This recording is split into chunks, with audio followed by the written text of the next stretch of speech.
Social media has changed a lot over the years. I remember being a young lad in my 20s. I just got my first platinum blonde faux hawk haircut and a great tan from a tanning bed. It was the early 2000s. And experiencing the magic of my first social network. I was already into my career and out on my own, and I discovered this awesome tool to keep up to speed with friends from college and high school. This tool was MySpace, and Jeff wasn't on it. In retrospect, it was a huge pile of turd Ferguson. Look at what the kids have now. Instagram for the pics. The smorgasbord of Twitter, all the good, bad, and ugly of that platform. And I couldn't tell you what Snapchat is. I had it for about a week, and I was truly confused by what it did. This is a clear sign of obviously old age. I just downloaded TikTok though, and it seems like a good tool. And we're gonna get Jeff on there doing some content real soon. Things have changed from simple profile pages to keep connected with your friends, and now if you want to have a presence online, you can. And to be honest, if you want to grow your business, you need to be on social media with a strong social media strategy. I personally have always been a fan of social media platforms. I have no care that the government is tracking me, Jeff. If they want to know that I love the Oilers, questionable jokes, and of course, the topic du jour on those Canadian Lads podcast, UFOs, they can. Tonight, we are so excited to have Kady Hobbins, partner and co-founder of Kaden Ave Communications, on the pod tonight. Kaden Ave or Kaden Ave, Kady?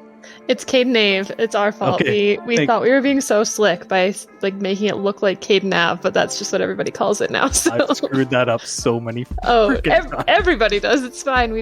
Poor Avery just has no name recognition anymore in the name of our business. It's just she's an avenue now. Right on. Okay, so Ave or Ave? Sorry, I screwed it up. It's Ave. Kaden Ave is a boutique communications firm located in beautiful Edmonton, Alberta, Canada, helping organizations getting their messages out. We wanted to talk a bit about where marketing has gone and where it's going, how the pandemic has affected things, and get a professional's opinion on topics we've discussed on this pod in the past. One specifically, the Edmonton Evergreens. Booyah. Kady's company has a diversified client portfolio and is creating some truly amazing content for companies in Alberta. You need to take notice and see all the great things happening in this industry. With that being said, it's a historic episode for the lads tonight. It's episode 20 of Those Canadian Lads podcast. Welcome, Kady. I'm so glad to be here. Yeah, thanks a lot for coming on and correcting Brad, because actually I thought it was Av as well, so I would have butchered that. Yeah, it's because my name's Kady and then my business partner is Avery, so it's Kaden Ave, like the two of us, but we were like, it's funny because it looks like Avenue when you write it out, and then that's just what everybody calls it, so it's our fault. Hey, natural progression, it's fine. Yeah. You got to make it work. Whatever you do, you got to make it work, right? And go with it. So first of all, thanks for coming on the podcast. We've seen all the stuff you're doing on social media. We're working with you a little bit on the side as well. But Jeff and I were talking, and we wanted to get you on the pod tonight to kind of get a perspective, not only how things are going, especially during the pandemic, but also get a little bit of education to ourselves too on the whole social media thing. I'm in my 40s. Jeff is in his late 30s. You're a grad of Grant MacEwan, right? Grant MacEwan University? Yes, but I have a criminology degree, so... Oh, nice. I can't lay claim to a communications degree from there. Just if you need social media for criminals. Well, I guess that leads to a question though. Like you've stepped into this business without necessarily a formal education about it. I'm assuming it's all based on gut feel then. Yeah, so I was partway through my criminology degree, which is really a sociology degree. So it is somewhat relevant. You're like studying human behavior to a degree, and human behavior in like en masse, which is what social media is. But I was just studying when it goes wrong and people commit crimes, which does happen on social media too, I guess. But yeah, I decided that law school, which was my target after that, was not for me. But at the time, the only communications program in Alberta was in Calgary, and there was no way for me to go to Calgary. So I was like, whatever, I'll finish this degree. I will apply to jobs for 3 months, and if no one hires me, I'll go get an after degree. And I applied to work at STARS Air Ambulance amongst about 50 other places. And I was telling my friend, and she was like, oh, where did you apply today? And I said, STARS. And she was like, oh, well, they're not going to call you. Like, they're definitely going to hire somebody who has a comms degree. And I was like, yeah, probably, but whatever. And then they called me, and then they hired me. And then about a year into my work with them, I was sitting in the Saskatoon airport with my boss after coming back from a business trip. And like, they really liked me. I felt like I was doing a great job. And I made a joke about my criminology degree. And my boss was like, wait, but you have a communications degree too. And I was like, no. And then he's like, did you put on your resume that you did? And I was like, no. He was like, wait, so we hired you without a communications degree? And I was like, yes. And he was like, I literally don't know how that happened, because we had like 150 people apply to your job, and anyone who didn't have the relevant degree, we just put in the no pile because we had so many to go through. So he's like, you literally got hired by accident. That's always comforting, isn't it? Yeah. I mean, like, I made it through a couple of interviews, so like, obviously they liked me at that point, but I ended up in the yes pile by accident, I guess. They hired me on purpose. Hey, things work out sometimes. And quite frankly, too, is like, sometimes it's just a piece of paper. It goes to prove that, like, if you have the skills, you can do it. So yeah, people ask me all the time. They're like, "Do you have a degree in this?" And I'm like, "Well, when I started university, Twitter didn't even exist, so like, I don't know how I could even have a degree in this. Like, I'd have to go back to school every year or every 3 months." Well, that being said, that's why I kind of brought up the educational piece, because Jeff and I, we both took business programs at NAIT, but in the early 2000s, and social media was not a part of that program, especially in the marketing. I remember Jeff doing a fine presentation, a PowerPoint presentation back in the day.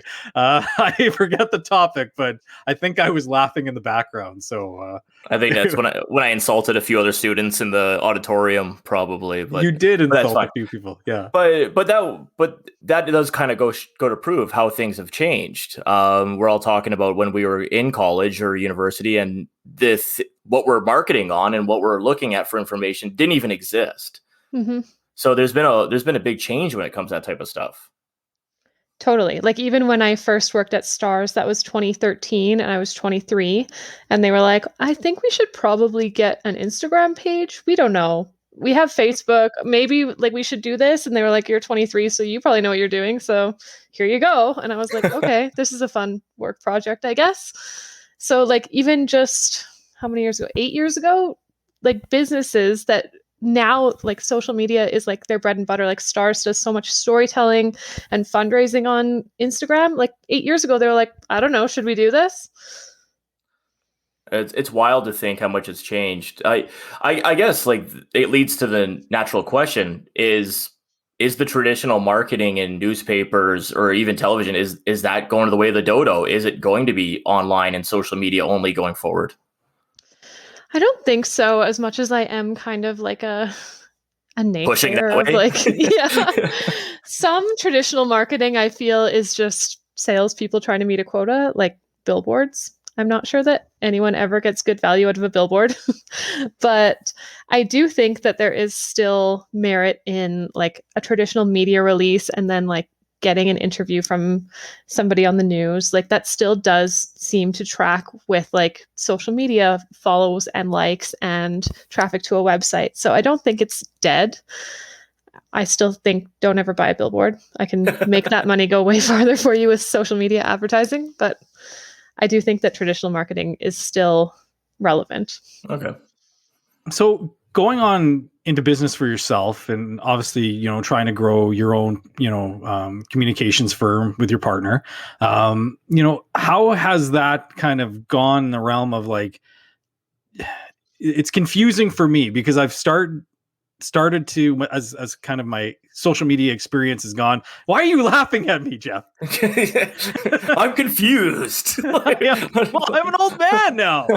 I got gray hair. I don't know what's going on, but yeah, it is confusing for me because there's this huge effort by companies. Obviously they're pushing their services. You can buy anything now through social media platforms, which is really cool because it's so easy and it's so accessible. But from your business standpoint, like, what made you want to go off on your own and start your own, I guess, firm? Because you guys have some really kind of cool content within your own organization, and you really focus in on obviously the creativity side, but also it really caught my eye was kind of making things beautiful and, aesthetically pleasing.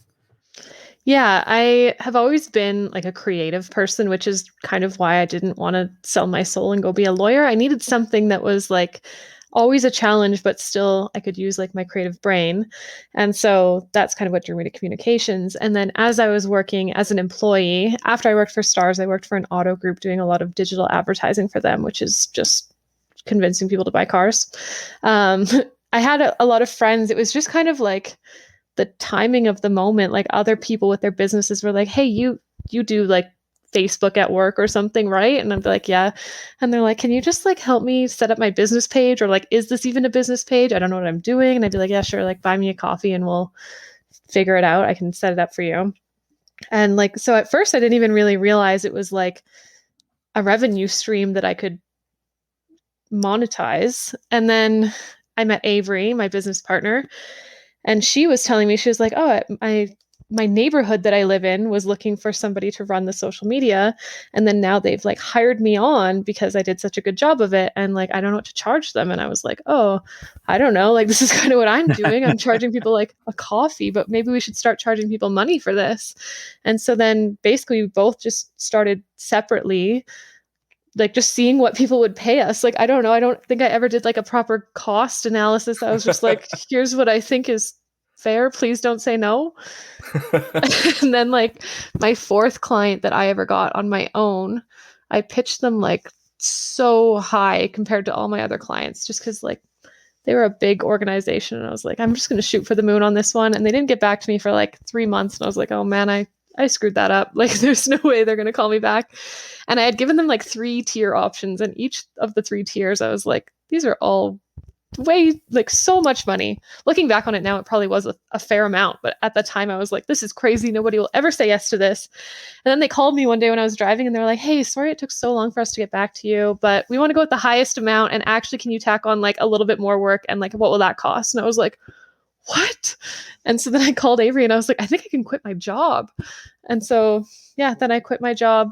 I had like basically no savings. I also had no car because I was working for a dealership. So you get like a dealer demo, but when you quit, you got to get the car back. So I tried. My parents had this like 2002 Durango that they were like, it hasn't been driven in like a year. You can try and drive it. It had a ringette stick. Like my dad had taken apart the like indoor panel because the window wasn't rolling down, but then he like abandoned mission halfway through. So it was like a ringette stick. Literally. I don't know. It was my mom's old car and they had like, she already got a new one, but you had to like use a ringette stick that had zip ties on it to open the door. And it would sometimes just randomly turn off. So I got it from their house near Beaumont, drove it to the gas station. It wouldn't start at the gas station. And so this kind man came over to help me. And I'm like trying to get out of my car with my ringette stick interior door. And he's like, what is wrong with this person? What the hell's going on here? Yeah. And then I got stuck trying to back it out of my very flat driveway because my fiance and I realized that there only was like, it was only sending power to one wheel. And I was like, okay, I think I have to go buy a car. So I went and bought myself a Lexus. I think I lied and told them that I already made like $80,000 a year when I really made none because I just quit my job. So I got a Lexus. And I still haven't repoed it, so we're good. Nice. That's awesome. That's just like motivated story. me. Yeah, I was like, I have to pay for this car, so I better freaking hustle. It's too well. Actually, that's a very interesting. There's 3 thoughts that came from that. One, it's funny. Like no matter if you're breaking into a new industry, no matter what it is, whether it be social media marketing or the first guy who sold a car was like, well, what are people going to pay for this? Am I asking for way too much or is it way too little? You have to kind of test those waters too. But you brought up an interesting point at the end. It's just like, yeah, I'm now committed to this and I got to hustle. It's time it's time to work. So no, that's awesome. That's a great origin story. Effectively. Like it could have gone totally different and bad, and I could be working at Starbucks with a repo on my credit for that Lexus, but thankfully it didn't. I just love that you shot your shot. You threw out a price, and like I'm in sales, and Jeff has been in the commercial game as well. And you went with it. You made a decision. You went with it, and at the end of the day, you might have left money on the table. Probably, and I think we still do sometimes, but at this point, we have a pretty diverse amount of clients, and we've found that it's better to charge less and work with people we like than charge more and have a nightmare every single day. Well, we thank you for working with us because we are very inept in regards to social media. No. Jeff likes the tweets every once in a while when he logs in, and he definitely is not on Facebook because, again, he thinks Big Brother's watching. So I'm not. I apologize. I'm not a supportive member of this social media team when it comes to promoting the podcast, but mainly just because I'm lazy, I suppose. But no, everything looks way better than anything I would have put out. So great job. Listen, podcast. Yeah, pretty much. I'm with you about the Big Brother thing, though. I'm like, you can learn everything about me. I'll give you my social insurance number. I'll sell you my soul if you just send me ads that I like. I just sell me on things that I want to buy. I don't want to see ads that aren't relevant to me. I'll tell you everything about me. Well, I think, and I've brought it up a few times on the podcast, but we've talked about the Social Dilemma documentary and how it is targeted in that sense. But effectively, that's your business to a certain extent, is how do we get you targeted on this? Yeah. So what I do for you guys is mostly just organic social media, which is the nice side of social media, where we're just putting out nice looking content and hoping that it's wholesome and people like it and they click favorite or they retweet you or whatever. But then when you get into the paid side of social that's when you get ads, or you're talking about going on a trip to Mexico and suddenly your whole feed is cheap vacations to Mexico, and you're like, well, my phone's listening to me. So that's when it gets a bit more dicey. It's creepy is what it is, Kady. Let's just pick that. It's a bit creepy. And then you're like, is this ethical that these people have all of this information on me, and what are they doing with it? Well, especially when you look at, political, your political views and, how it goes. It's funny. We have a guest on every once in a while. His name's Bo. He's very affiliated, not an alt-right guy. He's an awesome dude, but he definitely has more conservative views. And he gets pinged by a lot of different social media stuff, and he actually quit social media because he's it just became a sewer in what he was totally telling. Yeah, a lot of people were surprised after what happened in 2016 in the US with the election. They were like, how did this happen? And me as a social media marketer, I was like, oh, it's so easy. You just had to make a bunch of pages, promote them to the people that you want to see. On the back end of Facebook, when you're running an ad, before they put in a lot of rules about the elections, there used to be no regulations. If you were running a political ad, you just set it up the same way you would any other ad, and you would just say I want to target Democrats, I want to target Republicans. You can send stuff to Democrats that's going to rile them up. You can send stuff to Republicans that'll rile them up. You create a page and invite the Democrats to the Republican page and make them mad. You tell them all that Hillary eats children, whatever. We talked about that on the pod once. Yeah. In a pizza parlor, right? In the basement of Cosmic Pizza. Yeah. So I'm people are how did this happen? And I'm anyone who understands Facebook Business Manager on the back end to even the smallest degree could do this. This wasn't even sophisticated. This was just a good amount of ad dollars. It is wild, because I think for the average person not involved, including somebody like myself, where I'm I assume it's being played with and targeted, but I don't know that for certain. But yeah, you just laid it out as oh, this is quite easy, actually. Don't worry. We could do it at a moment's notice if we had to. We're going to step our game up, buddy. They've made it harder since then. Now, if you're running political campaigns, they drastically reduce the amount of targeting that you can do, but you still can target people based on their age group and other activities that conservative boomers tend to do, or if they're snowbirds or they traveled recently. You can kind of read between the lines and figure out what would be a typical 60-year-old conservative man. What would he do on Facebook? So how can you send that message to him still, even around their like new rules?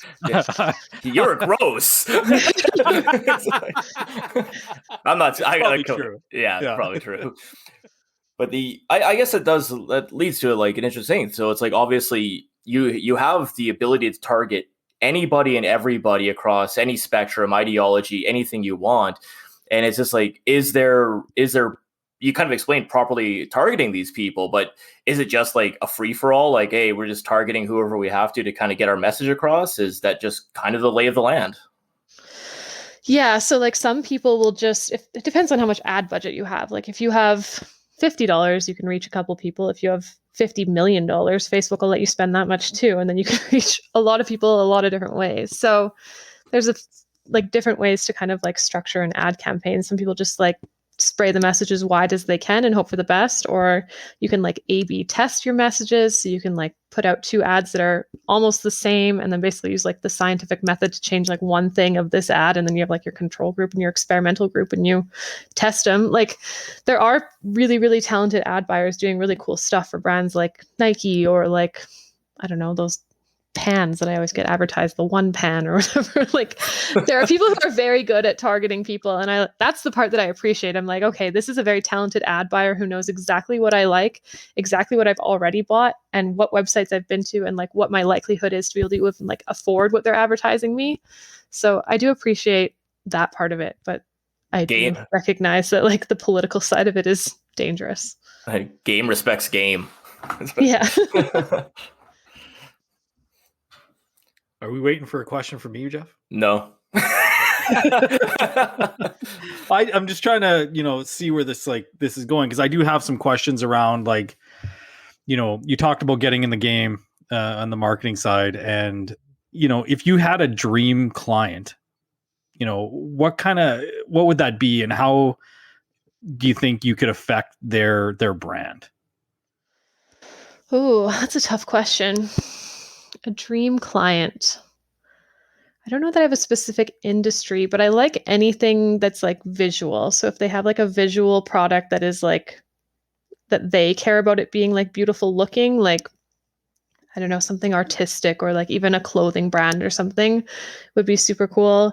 And then just being able to like have creative control to make their Instagram feed look however I think it should look. Like I like when people give me more control than less. But some people are really creative as well and have like really good insights. It's the people who aren't creative that are micromanagers that are the ones that were like, okay, we don't need to work with you. Yeah, that can get frustrating, can it? Because at the end of the day, you've been hired on to provide a service with your background and your skills, and I'm sure, getting that kind of micromanaging involvement can be frustrating at sometimes. Yeah, like we don't mind if people are like, hey, that just doesn't really like speak to us. We don't really like that graphic or whatever. Like that's easy to change. But it's the people who don't really have any like concrete feedback, but always want to like be involved to like the extent where you're like, why are we having a meeting about a meeting, or a meeting about your content calendar that you're like, you don't really have any input, but you just want to like talk about it some more? I don't know. Some people they're bad at like relinquishing control of their own social media. Well, we're kind of turned ourselves into a culture of meeting just to meet, right? Especially in business, right? So we love, to keep ourselves busy with virtual get-togethers. All right. Well, very, very, very sorry for that, listener, but we had a little bit of technical difficulties. But good news is during the break, Kady and I discovered an interesting topic. So, Kady, why don't you fill the listener in a little bit of what we were talking about, influencers owning their platform or not? Yeah, so we were just kind of talking about like the rise of influencers on social media platforms, mostly Instagram, but as of late, TikTok as well. So basically, some people have gotten rich like overnight, basically, from just being really funny or really relatable or super fashionable, whatever their niche is that they've carved out. They've managed to build themselves a career, and usually one that is quite lucrative. But the thing that worries me the most about influencer marketing is you're using a platform that you don't own to build your community. So say you have 1 million followers on Instagram. if you get hacked, or if Instagram deletes your account for some reason, or if Instagram itself goes away, like how have you diversified yourself in order to like still have a revenue stream? So I know a lot of influencers do. Some of them start like clothing lines, or one I know like started a hair care line. So there are ways to kind of like take that following you've built and like catalyze it. But yeah, it's just interesting that people have like $1 million careers built on platforms that they have basically no control over if it stays or goes. See, and that's why I get scared about this type of stuff. It's just like anything I put out there, technically it's whatever message I want to put, but it could be gone the next minute without me saying anything. Or used against you. No, nobody's going to use anything against me. I'm fine. That's just on Twitter. Yeah. Yeah, and speaking of that, like, so one of the things I did want to touch on with you, Kady, is like some of the topics that we talk about on the podcast, and some we're pretty passionate about. One for me is the National Women's Hockey League. I've got a little girl.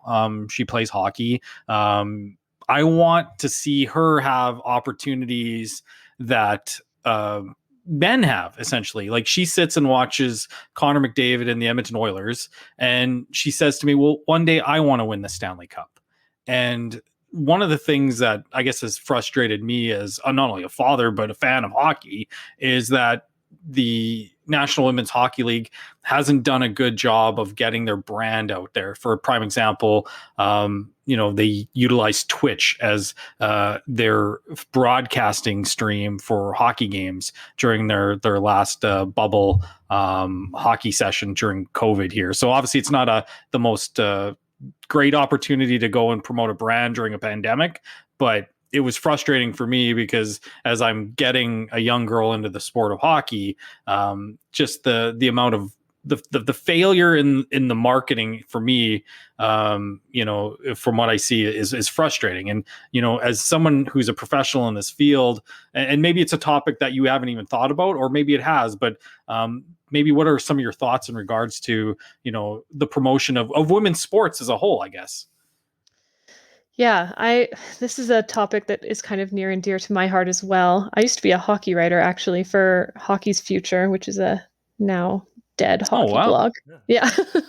I was the Oilers writer for Hockey's Future, and back in another lifetime. It was while I worked for Star, so after I had a degree. But I've always been quite involved in hockey culture, and I have a lot of thoughts and feelings on kind of like both the toxic masculinity that runs rampant in hockey culture and how much, well, frankly, like online, how much abuse women hockey players seem to get and have to put up with. And just even like the men who are like, we would never watch you. You're not as good at sports. You're not fast. You're not interesting. You can't hit. You're not like, why would we want to watch you? And it's just like frustrating to see that conversation like continue over and over again. And like, for some reason, it doesn't seem like the needle is able to move, whether that's like a failure of marketing or like just a failure of like securing the right amount of funding, because I really do think that there is a market of people who would watch women's sports. I do show jumping, which is another really random topic that we could talk about for a long time. But in the sport of show jumping, women and men compete against each other. And like, there is no like, oh, there's a man riding his horse now, so this is way more interesting to us, versus like this woman. Like, men and women in show jumping have equal chance of like making an Olympic team or winning a gold medal, and they compete against each other. So I fail to see the argument that just like by virtue of being women, we're less interesting to watch, whether it's playing basketball or hockey or tennis or whatever it is. Well, you couldn't sit. I'm going to say something like you couldn't sit and tell me watching the women's Olympic hockey tournament is not exciting, and it's not a great brand of hockey, and it's not passionate, and it's not well played, because you'd be effing wrong. You'd be wrong. You'd say that. Yeah, because it is unbelievable. And the display that was put on almost like in the exhibition that the NHL brought in some of the high-end women's hockey players to the All-Star game last year in St. Louis. And that exhibition actually stole the show in St. Louis. And for me, it's just trying to catch that momentum to make sure that it can get that growth. And at the end of the day, I think it comes down, and I kind of noted on, is the funding and the money being spent and having the right people behind it and the right ownership. Like putting your sport on Twitch is just ridiculous to me. Like, isn't that what your gaming headset's for? I think so. I've never been on Twitch, but that's what I hear. Yeah, but yeah, it's frustrating. The infrequency of the events is obviously an issue as well. It's just like you said, like the women's Olympic team is a fantastic watch, but unfortunately, it's just one of those things that's every 4 years, so it's infrequent. I think one of the things that you talked about earlier, though, too, was that there's a negative response from men, probably over a social media platform, about women participating in a sport and decrying that the game isn't what they want to see and everything like that. But these are probably the same yahoos who, if you wrote for hockey's future, you're involved with the game, you probably could speak circles around these yahoos in regards to how the game is played and how it's going. But some of these guys are just, that's how they are. They're idiots. Oh yeah. Like, most of the feedback I got was actually quite positive when I was a hockey writer, and I was surprised by that. But there were still lots of people who would just tell me I was an idiot or somebody. Like, I remember one guy went on this huge tirade, and then he was talking to me about fourth line defensemen, and I was like, What are you even? I don't think there's a fourth line for defensemen. Not sure but he was he was certain that that I was the idiot, and he had to tell me what was what, and I was like, okay. But yeah, there are definitely always those types, but unfortunately their voices are loud, and then there's just kind of the middle ground of people who are like, I don't know, I could take or leave it. Like, I don't really have an opinion on women's hockey. So then the loud voices kind of drown out the mostly women who are trying to kind of amplify it, and then nice people like you guys. Well, maybe Brad, but no, I do unfortunately, I'll probably even slide myself into that middle category of what you're talking about. Like, I would love to see the women's game survive and thrive. I think the NHL's got to step in and help out with that a little bit. But yeah, to Brad's point about, I want my daughter to be able to see a women's championship team lift a trophy and participate in a goal to thrive for. You know, if we don't nurture it, it doesn't get there. But we have to do the proper backing, and you guys have both touched on that. So I'm just rambling. So I think too, from a more marketing standpoint, maybe it's that they don't try to make it like the watered down version of the men's game, if I could call it that, because women don't hit or whatever, and that's not exciting to watch because nobody's slamming somebody into the boards or punching each other in the head until Jujar Kara looks like he died. Yeah. My children were both watching that, and you saw my face go blank, and I know, they're Dad, what happened? I'm like, oh, he just went to sleep for a few minutes. Yeah, he's back now. He was gone for a moment. But it just seems so focused on so women don't hit, women don't fight, so it's not as exciting. So what then does make it exciting? We need to flip. It's competition. To a positive, yeah. The competition makes it exciting. And I think, Jeff, you thought I was crazy with this, but I will use this one example. If the women's game went away from the cheese grater full cage mask and to a half visor, it would be more like for like and look more professional in the realm of the viewer's point of view. And obviously it's there for safety, but for a viewer, I think that makes a big difference for seeing something you're familiar with versus, you see the cages mostly in, kids hockey, because junior hockey players are now all half visors as well, right? So totally. Yeah, I think that would make a big difference. Just the perspective of it, or the perception that people have when they watch it. It just looks lesser than, because the stream is crappier, the stands aren't as full. Like you said, they're wearing a full cage. It's not that the game they're playing is worse. It's the average viewer who just flips the channel and sees that and they're like, women's hockey, and then they leave. So how do we stop that? And there's been some great highlights come out of the NWHL over the last couple of weeks, and actually the Frozen Four. Final, Wisconsin. I forget who they played. Probably Minnesota or something like that, because that's basically the big schools in the States. But that game went to overtime. Their championship game went to overtime, and it was an awesome display, right? So, it's for me, it's disappointing, and like little things. It's the little details to show the viewer that drive, I guess, liking of the game. Like one of the teams in the bubble had a jersey covering like on their bench over the glass, and the camera was panning back and forth, and it was actually blocking part of the ice, this jersey they put on the back of the glass. And I'm like, if I was in the marketing or the production of the event, I'd be just like, rip, what are you doing? Yeah, like that's the thing. Like they get second-rate broadcasters, second-rate play-by-play people, second-rate camera work. Like it's obviously going to look like a worse product, like because you're not comparing it against like, say, the NFL, who has those crazy like 8K cameras or whatever they have, where you're like this close to Patrick Mahomes' face, and you're like, wow. And then you turn into women's hockey, and it's like one guy on like a pivoting camera. Oh yeah, it's crazy. It's ridiculous. So no, it's something I wanted to bring up because it's a passion for, I guess, me watching, my kids go through hockey, and especially wanting my daughter to have something to aspire to if hockey was something she wanted to be a part of in the future, be it a career or in the industry in sports or whatever. Right. So, but that being said, I do have another topic that I wanted to discuss with you. And Edmonton, we're a big sports podcast. Like we love sports, things like that. The Edmonton Football Team obviously changed their name, rightly or wrongly. Whoever thinks whatever, it's gone. So whatever, it's done. What are your thoughts on the names and the process they've gone through over the last couple months to come up with the candidates of what they have in regards to new names for this team and how they relate to the city as a marketing professional? I'm not sure that I like any of them. There are some that are like a definite no. Like, please don't pick like Eclipse or Elements. Like, be like, another touchdown for the Elements for high school football. Like, what? I didn't know we had Brian Hall here. I think Brad, you like the Elements, didn't you? You know what? I chose the Elements because it was the worst.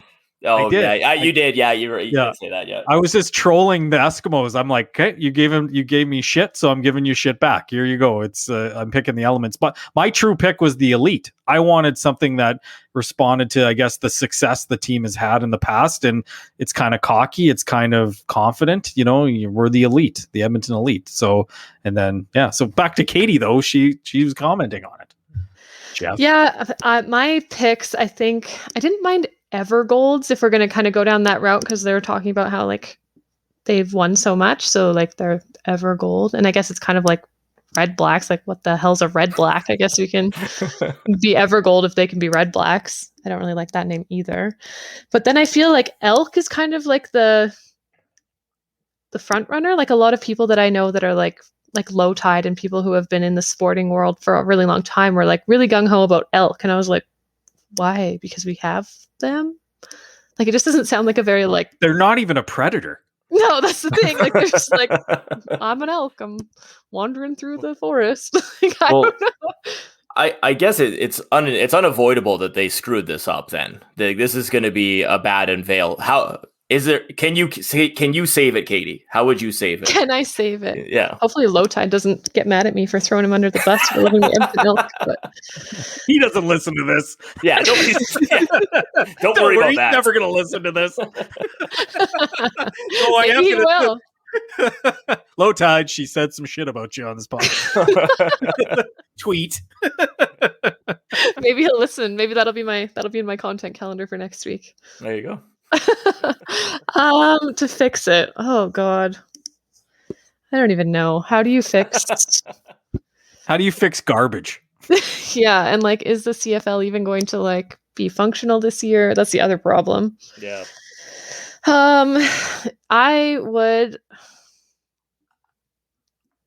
I guess at this point they're so far down the road. Like, they've chosen those names. Like, if they go back to the drawing board though for the name, you're an Edmonton like person, like you Edmontonian, an Edmontonian, an Edmonton, a person. You're from Edmonton, right? If I could pick anything as the name, Trappers.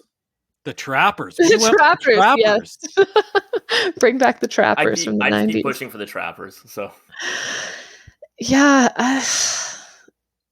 I would like. I don't know if I have a name in mind, but like you have to think about like what it's going to sound like in a chant, or like when they get a touchdown, or like what's going to be on the jersey. Like thinking about it from like a marketing standpoint, like I would want something that sounds like the previous word, like same amount of syllables, and like also could be shortened. So like I do like Elks for that reason, because it's like Edmonton Elks. It kind of sounds like Esks, so like it's similarly short.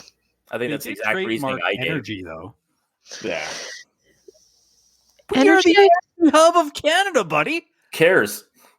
I feel like that's like the cop-out choice. Like that's like the easy one. Like everything is energy. Like it could be anything. Who's the Oilers? It's got to be more energy-based crap. Cracker Cats. That one. Cracker Cats. Yeah. Oh right. Fuck's sake. What's that one team in? I think it's in Jacksonville. The Jacksonville Jumbo Shrimp. I think they're a minor league baseball team. Yeah. Yeah. Oh, that's just awesome. It's alliteration. Everyone loves alliteration. Just like you did with the double E thing. You can't get away from it. So there was one, and you were on social media, and sorry, it just had popped up a couple weeks ago, and I don't mean to put you on the spot, but Edmonton bike lanes. What is going on with Edmonton bike lanes? Because it obviously seemed to push you a little bit. People were so mad at me about that tweet. I'm like, the reason why I get so fired up about like the bike lane people is that I kind of am a bike lane person. I used to live in Ice District. I own this like stupid fancy, it's called like a fixed gear bike, which is like for dumb hipster people who like don't think they need gears on their bike, and like it's actually really dangerous because if you like stop pedaling, the pedals still keep going. But so like I own the bike. I lived downtown. I did that lifestyle. I like biking. I still ride a bike. But now, because I've moved to Summerside, which is in the south, I feel like I'm written off as this weird SUV gas guzzling suburban dumb lack of like opinion or nuance to any sort of city policy type person. And it makes me really mad because I'm like, A, you're being elitist by thinking that only people who live near the core understand anything or have any sort of like valuable opinion about our city. And B, it's like there's a reason why a lot of people live in the suburbs, and it's not because they like to run people over with their Chevy Tahoes. So I like it. Very, very well said. Yeah. Very well said. That's two people who live in more suburbia, type, places. Jeff lived downtown at one time. I miss downtown. Like I love living downtown. So, but when I lived downtown, there was no Ice District. It was Teddy's Pub, buddy. It was Teddy's Pub and a bunch of garbage. It was terrible. But no, I miss downtown. There's an energy in the city on occasion, especially now that everything's been revamped. But yeah, no, downtown can be very good. Also can be very scary. So.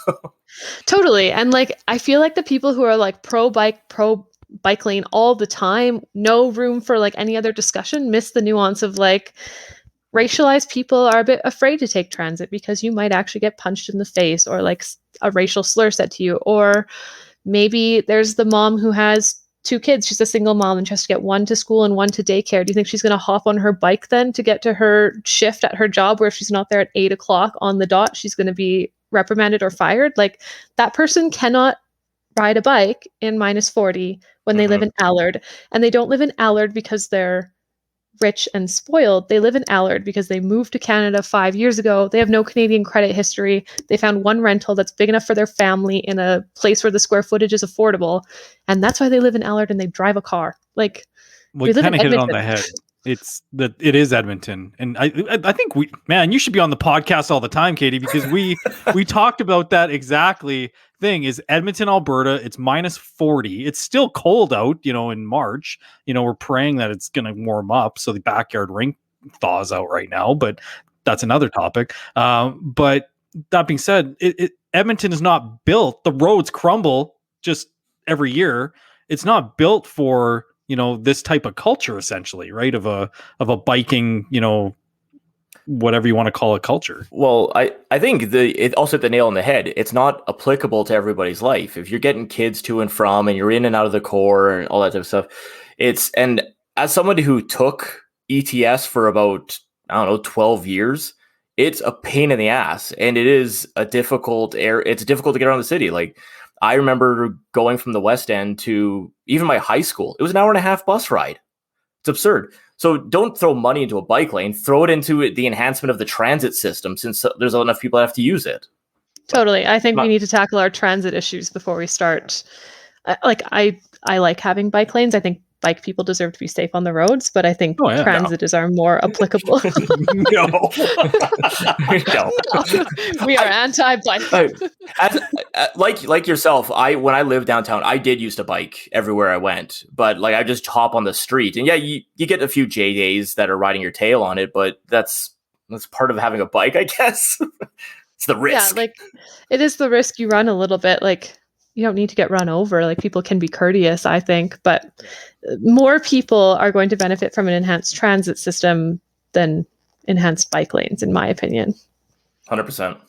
Do you think Edmonton is, obviously the pandemic has opened up so many different questions, and, you know, you obviously have a pretty diverse clientele. What I've seen is restaurants, you know, non-for-profits, you know, all sorts of, you know, cool businesses, you know, with the vibrant and, like, you know, Jeff, you know, we kind of talked about this before the podcast about Edmonton being kind of a young, vibrant, up and coming city with, you know, new business owners and new entrepreneurs. And do you think this is going to hurt us in the long run? Are we going to become a chain restaurant city again, Kady, where we can only go to Bonanza and the Sizzler? Bonanza. I am a bit worried about that, specifically in the restaurant industry. Like, I think it is really tough because your options are like either hire delivery drivers yourself or sign up for Skip the Dishes and lose money to their fees. Whereas somebody like Earl's or Joey can afford to pay those and just kind of write them off or whatever they do. Whereas it actually hurts like the operating revenue, like the amount of money in the cash register of a small mom and pop restaurant. So I am worried about that. I hope it doesn't happen. I am guilty of using Skip the Dishes, but I try to only use it when I like need Dairy Queen at 10 o'clock at night, because I don't think Dairy Queen's going under. But you can get ice cream delivered to your home? Oh, yeah. What the hell kind of world do we live in? That's crazy. Yeah, I think the city, I don't know. I get into it with a friend about this quite a bit, where he is not a fan of the city, and I quite am. I've seen the evolution that's taken place in the city, and it is a better place than it ever has been in regards to living. But there is a threat to how good this place really could be. It's you look at some of the great restaurants downtown, all the local owned stuff, and those are the places I love to go to. But it's just, there's always a risk of those failing, and those are difficult businesses to run at the best of times. And quite frankly, like, Kady's in this group to a certain extent as well. You broke out on your own. You're starting a business. You're injecting life and, you know, life into the city, and that has to be supported. So totally. And I hate to bring this back to the bike lanes again, but oh, she hates those bike lanes. I really feel like if we're operating in a realm of reality and what's facing us right in front of us right now, it's not that we need to become Amsterdam in 10 years. It's that we need to support the businesses that are downtown right now. So why not encourage people to go drive and get their food? Like, I will drive downtown to get Barbrico or Ucholino or something, and I live in the suburbs. So I will drive there to pick that up because I don't want them to pay for Skip the Dishes, or they don't offer it, but I want to support those restaurants. So if parking is made more accessible to me, or cheap short-term parking is available, I am more likely to go downtown and patronize our struggling and much deserving restaurants. Brad, when we edit this episode, can you put that part where I was lecturing you on that about 10 episodes ago, right after what Kady said, and then you can call yourself the devil once more? So. What are you talking about? That never happened. Come on. Oh, when you said Ucholino, though, my mouth started to water. So. Oh, same. Oh, the bistecca, is that what it's, Jeff? That steak with that horseradish shaved on there? Oh, it was incredible. Beautiful. We went there a couple weeks ago, or maybe 3 weeks ago. But it was so good to finally get back in there. Oh, I know. I need to go back. I did like Corso 32 at home, but I am not a past chef. I don't think it was not as good as going and having them do it. In regards to having to go out and pick up the food though during COVID, they did a pretty good product for what it was. Totally. Yeah. And it was like really easy to do. Like I was very impressed with a lot of restaurants who made it like quite easy to get like packages to take home. Like it was actually kind of a fun novelty for a while to be like, oh, I can like make this restaurant dish at home. Yeah. In my sweatpants. Yeah. Well, Kady, I want to thank you first of all for coming on the podcast tonight. Like I said, we really appreciate the support that what your business is doing for us as a up and coming podcast. We always joke that we have one listener, so we think we're going to have a few more after working with you. I guess if there is a listener, we know there's one in Virginia because we keep getting hits in Virginia. But we think it's actually the CIA, especially when we start talking about political stuff. So we might be in trouble on that. But where can people find you and get in touch if there are potential clients looking for help out there in the market? So our website is kadenave.com, Kadenave. You can just send me a message on Twitter or Instagram. You can just like tell me that you hate bike lanes and everything that I have to say on Twitter. Just tweet at me. Basically, you can find me anywhere on the internet. Yeah, the Twitter's, I'm sorry, but it's a cesspool. I was almost very close to deleting my account. I help operate the lads feed on Twitter. And Jeff is always wondering, well, what are you doing? What are you tweeting out there? And I actually got in a little bit of a conversation about somebody bullying somebody on Twitter, and it made me feel good because I stood up for someone. So I'm back. I know. I'm like, some people I feel like get drained by internet fights, and I feel like I get fired up by internet fights, which is not a great thing. But I'm like, oh yeah, this person, I could just take him down with like a couple of well-written tweets. Well, I deleted that person off my personal account, but we follow them on the lads because we need followers and we need content out there. So, but again, thank you very much. And dear listener, they do amazing work at Kaden Ave Communications. So got it right this time. So thanks again for joining, Kady. Really appreciate it. Thank you for having me. That was wonderful. What a great conversation that was, Jeff. What were your thoughts on our marketing professional helping the podcast? It's always nice to have somebody intelligent on the podcast. Take the reins from you and I, and kind of give a little bit of information instead of crackpot theories. So no, Kady was phenomenal. Obviously, she's coming in with a base of knowledge in a career that, things I know next to nothing about. So it's interesting to get some perspective on that. The stuff she touched on in regards to, targeting of advertising, how they go about that business. It was a great conversation. Stuff that I kind of thought was there, but no, just definitely some good information from Kady. And also the diversification in the different platforms, especially if you're a content creator, whatever that is. I think we're content creators right now, so that must be us. But diversification in, getting onto different platforms. So, one day, the government pulls the old TikTok off the page because it's run by, whatever, it's gone. And you're lost looking for a new stream to go get revenue from. Well, I think one of the interesting things too is that Kady touched on her, experience after school and what she was kind of doing and how finding her way in life. And, it's just like she put it bluntly, this didn't exist when she was coming out of school. This wasn't a job effectively. And now it's are people going to have jobs that you don't rely on yourself, that you don't get creative, that you don't go sell yourself and sell other people on a platform?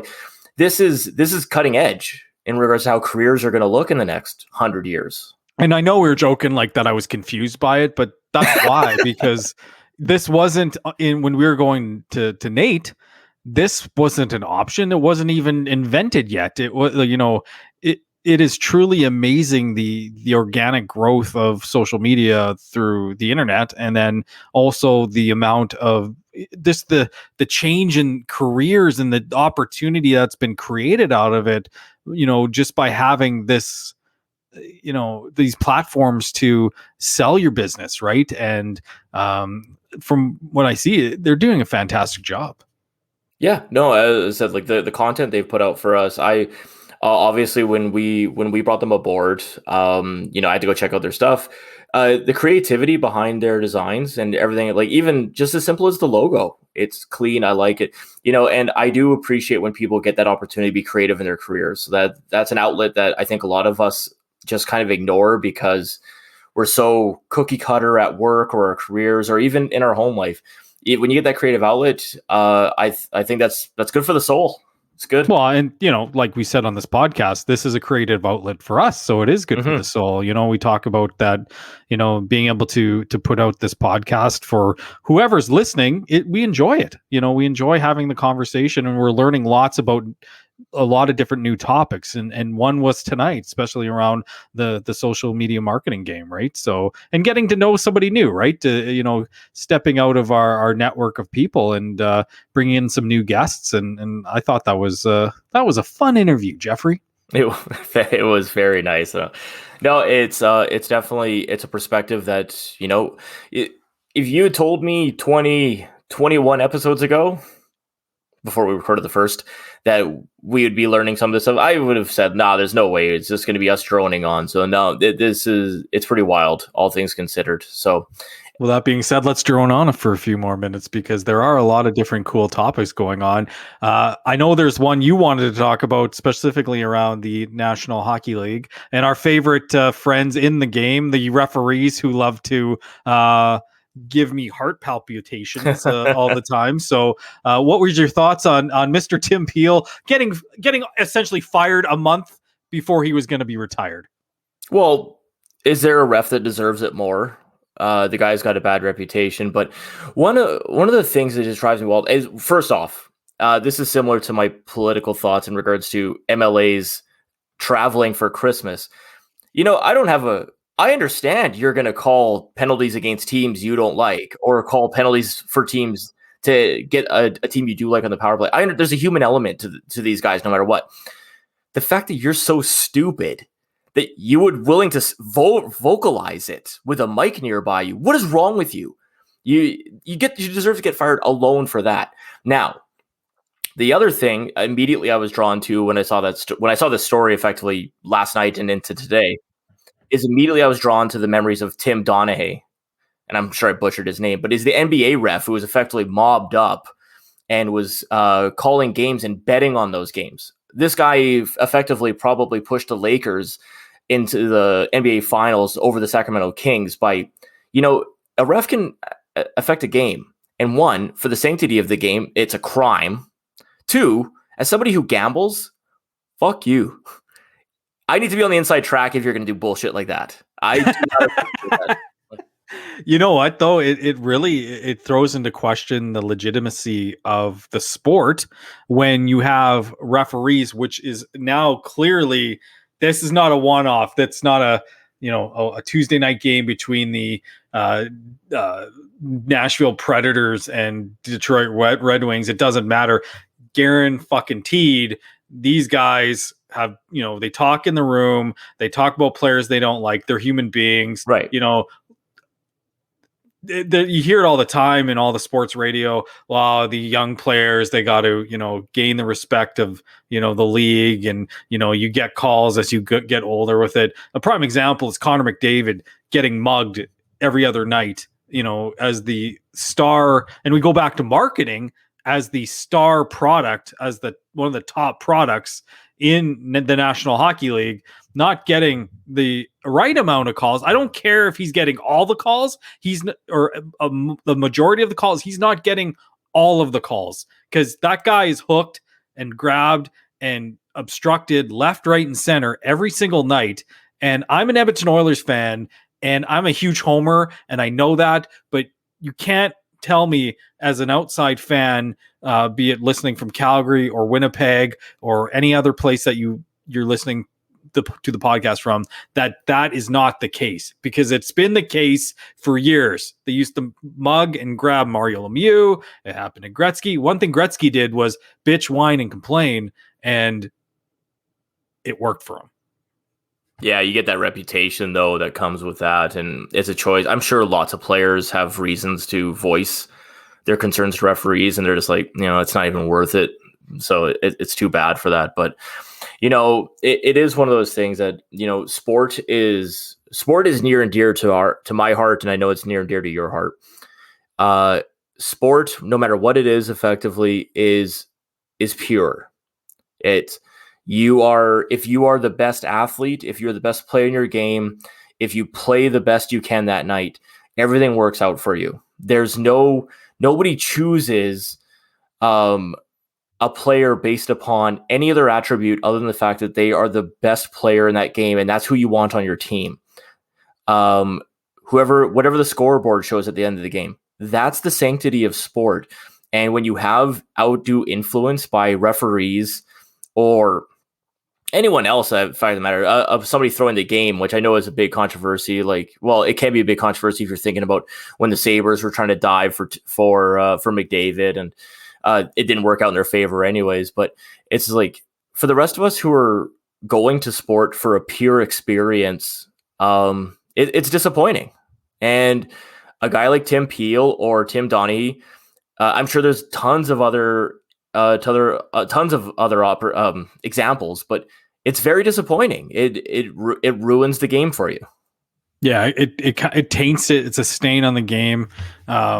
Look at it. You might look at it as a one-off situation, but it's not a one-off. There's situation. No way. It's these guys are human beings. They're in control of something, and sometimes I think they take their control to a new level, right? So, as a former Edmonton minor hockey league referee, I would know that firsthand. So you did the same thing. You're like, these guys have a penalty. Sorry, novice kids. Your team's losing tonight. So switching gears slightly, you sent me an interesting topic du jour article. Did you want to touch on that before we let go? Yeah. So, I know on previous episodes, we've talked about, the topic du jour on those Canadian Labs podcasts. We got to jettison this and just say we're going to talk UFOs. UFO, man. Yeah. UFOs. Yeah. So, so if you're new to the podcast and you're listening in, UFOs became a topic for us even prior to the podcast happening, because there was nothing else to talk about during COVID time. So all this news is cracking. But the topic has not been silenced. The topic has not gone away, Jeff. It's continuingly coming out every other week with new stories, new little tidbits being released. The article I sent you today is from an event that happened in 2019, where naval exercises are being held off the shore of Los Angeles, and UAPs were spotted essentially stalking these naval ships. And that being said, and only on the weekend, I believe his name is it David Ratcliffe or Daniel Ratcliffe. He's the former deputy whatever of intelligence in the United States. He was on Fox News, the reputable Fox News. And the reporter, the journalist, asked him about what was going on, and he essentially said, yes, there are phenomenon that we do not know what they are. They do not think it is any other country, and he's hoping that the congressional report that's coming out in June provides some further clarity. But he essentially said things like, yes, they were recorded breaking the sound barrier without a sonic boom, and moving in ways that physics do not currently work for human beings. So who knows what it is, but it's definitely something of interest, and I'm excited, even if it means the end. Oh, it doesn't have to mean the end, just the end for some of us. I like that's two separate articles. Effectively, I think if you could do me a favor, I'd like you to post the first one that you and I were discussing, but the second one too. I not throwing shade on it. I do think that the acknowledgement that they don't know what things are, that doesn't mean it's alien. So No, exactly. we'll have to wait and see what comes out of that. But I think we're going to get a few more of these government officials coming out and effectively acknowledging that they don't know what these things are. But I will the original article you sent out, and as I said, I'm gonna implore you to throw it on our feed there by Christopher Mellon, or sorry, the tweet by Christopher Mellon. But the one good thing about this article was that it just took a factual based understanding and timeline of what transpired above these warships. It is just a breakdown of here is witnesses, here is the the military officials on these ships saying, hey, we're seeing these drones hover above us. We don't know what they are. Let's get the spotting team out. Here's the kind of the reports that go with it. One of the better parts of the article too is just it eliminates what the Army had written down in regards to what they believed it was flying over the ship. And then the guy did the research in regards to, hey, the flight time on these drones is only 28 minutes. It's not capable of these maneuvers. It's a proper breakdown of an interesting event that took place without necessarily going over the top and saying, we have definitive proof that this is alien. And it's not easy to poo-poo on, which is, as somebody who can be skeptical, I really enjoyed it. So. Yeah, no, it definitely was one of the ones that jumped out at me. And Christopher Mellon was part of Tom DeLonge's group, the Academy to the Stars. Obviously, he's left with Lou Elizondo, who were kind of the founding members. Lou Elizondo was the guy who was a part of ATIP, which was the government program, basically, digging into these types of events going on from a military and DOD point of view. But and Christopher Mellon was a bureaucrat in the I think the Clinton administration, I believe, or the Bush one of those administrations. Who cares? All I know is he's the guy who released the videos of the Navy Tic Tac video, yeah. The Tic Tac video. So that being said, it's starting to pick up more steam, and I think the more and more this happens, it's just a prime example. They're prepping us for some bigger news, and I'm again not saying it's aliens, but I'm going to throw this at you. Have you thought about, if it's not aliens and if it's not us, what the hell is it? Well, let's ask a psychopath a question. I will go back to a theory that was floated on Skinwalker Ranch on the TV show by the physicist that was on it. And once again, I would implore everyone to go watch that show. And the second season appears to be on its way, so it's something worth watching. There is a possibility that we are looking at time travelers that have been able to travel through wormhole. I've only had tea tonight. I shouldn't be stumbling this bad, but wormhole travelers, effectively. I know on the crazy scheme of things, I have read references to this in regards to Bigfoot and their ability to not be found. I'm not necessarily a Bigfoot believer, but I do believe that there is a possibility that we have figured this stuff out in the future. Because let's face it, we're still a new society. We haven't been around that long. Technology's advanced amazingly in the last 50 years, and it continues to do so on a day-to-day basis. Who's to say what will be capable of in 1,000 years? And maybe it's something as stupid as people are coming back to go look at what these maniacs did in 2021.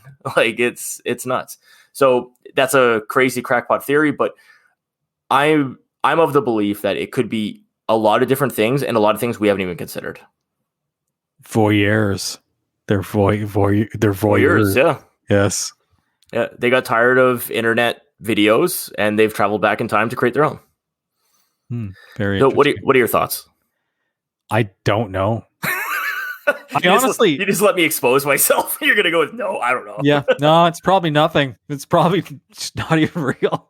No, you know what? There's all kinds of crazy shit out there. There's the inner Earth theory that we've learned about over the last number of years. There's a because these things go in the water as well. They go underwater. No better place to hide than on the Earth than in the Pacific Ocean, which is the largest ocean in the world, our world, maybe not their world. But It's crazy, man. It's so interesting to think that this has become mainstream news.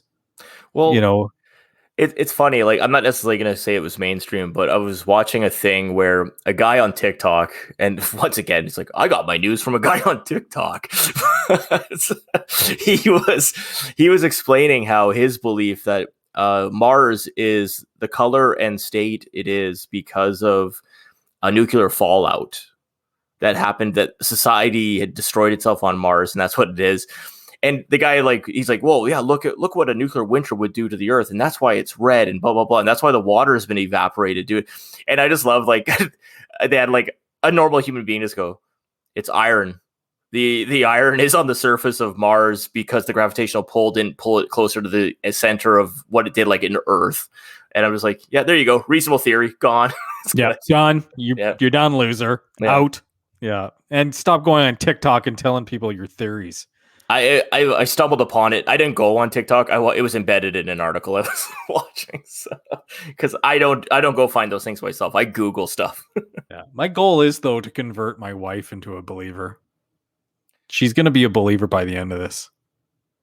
I don't have much faith in my wife coming around on this. I even after our own little experience earlier late last year in regards to seeing something and thinking it was pretty weird how it banked in the sky, I still think she would think she's still not on board. So, oh man, you got to watch the phenomena. I have watched it. We did get them to watch it, but they got to watch it. But we'll see if we can pull that together. That would be an interesting podcast. But I think it would be a fantastic podcast because one, it could end really quickly. It could be our shortest podcast of all time. Did you like Did you like the documentary? No. All right, sounds good. Have a good night, everybody. Yeah, we're done talking about this. We're off. You guys are loons. Well, I think like what we could do is we could entice them with Prosecco and things like that. Like, would you like bubbly wine and watch a documentary? Yeah, that's what I'm going to do. I'm going to try to work that in the next weekend or so. So that being said, Brad, any closing thoughts before we say goodnight? No, thoroughly enjoyed the podcast tonight. Episode number 20. Like you said, it's unbelievable that we've recorded 20 of these things. I can't wait to do another 20. Yeah, well, that's a natural progression of things. Hopefully we don't get too tired of this, but I want to once again thank Kady for coming on and sparing her Wednesday evening with us. Very kind of her to do so, and great lot of topics we talked about tonight, and be excited to have her back. Absolutely. What a fun episode on episode 20 of Those Canadian Lads. Thanks again for listening and have a fantastic evening. Thanks again for listening to Those Canadian Lads podcast. Give us a follow on social media. We're on the Twitter, Instagram, and Facebook. And if you like what you heard, give us a follow and share it with your friends. Thanks again, and have a great night.